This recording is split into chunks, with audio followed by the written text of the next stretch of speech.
don't you wear a suit? You're at the highest level in this country's office and you refuse to wear a suit. Just want to see if you do own a suit? মার্কিন president হিসেবে ট্রাম্পের জয়লাভের পর বেশ খুশি হয়েছিলেন ইউক্রেনের president Volodymyr Zelensky. ভেবেছিলেন এবার হয়তো কপাল খুলবে ইউক্রেনের, আর তাই তো মার্কিন প্রেসিডেন্টের সঙ্গে দেখা করতে ছুটে গিয়েছিলেন হোয়াইট হাউসে। কিন্তু সেখানে গিয়ে রীতিমতো পোশাক নিয়ে কথা শুনলেন ইউক্রেনের প্রেসিডেন্ট। শুক্রবার মার্কিন প্রেসিডেন্ট ডোনাল্ড ট্রাম্পের সঙ্গে হোয়াইট হাউসে বৈঠক করেন জেলেনস্কি। ওই বৈঠক শুরুর আগে জেলেনস্কিকে জিজ্ঞাসা করা হয়েছিল তিনি কেন স্যুট পরে আসেননি। মূলত বৈঠক শুরুর আগে এক সাংবাদিক ওই প্রশ্ন করেন ইউক্রেন প্রেসিডেন্টকে। সে সময় জেলেনস্কি ওই সাংবাদিককে পাল্টা প্রশ্ন করে যে তাতে তার কোনো সমস্যা রয়েছে কিনা। সাংবাদিক উত্তরে জানান, যারা ওভাল অফিসের ড্রেস কোডকে সম্মান করে না তাদের নিয়ে অনেক আমেরিকানদের সমস্যা রয়েছে।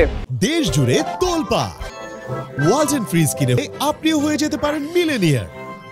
উত্তরে জেলেনস্কি সাংবাদিককে বলেন 2022-এ শুরু হওয়া ইউক্রেন রাশিয়া যুদ্ধ শেষ হলে তবেই তিনি স্যুট পরবেন। জানান হয়তো ওই সাংবাদিকের মতো কিছু, হয়তো আরো ভালো কিছু তিনি পড়তে পারেন, আবার হয়তো সস্তা কিছু পড়তে পারেন, যদিও এই প্রথম নয়।